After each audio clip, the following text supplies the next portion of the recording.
Yaqinda urishuvding-ku qirg'iz bola bilan. Urushmadi, prosta yurishding, meni jahlim chiqdi deyapti. Nimaga unaqa qilding deyapti. Chunki u jang birinchi bilasizlar, birinchi jangda yengilib qo'y, ikkinchi jangda nima deydi, ozroqgina hayajon bor edi, ham ikkinchi jangim menga muhim edi. Chunki bu ikkinchi jangim karyeramga ta'sir qilishi mumkin edi.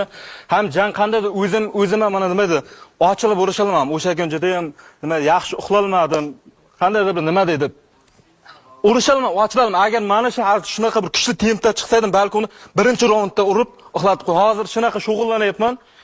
Mana bunaqa o'rmonzorlarda, toza havolarda har kuniga 1 soat, 1,5 soat yugurib, katta 100 kilolik, 70 kilolik toshlar bor.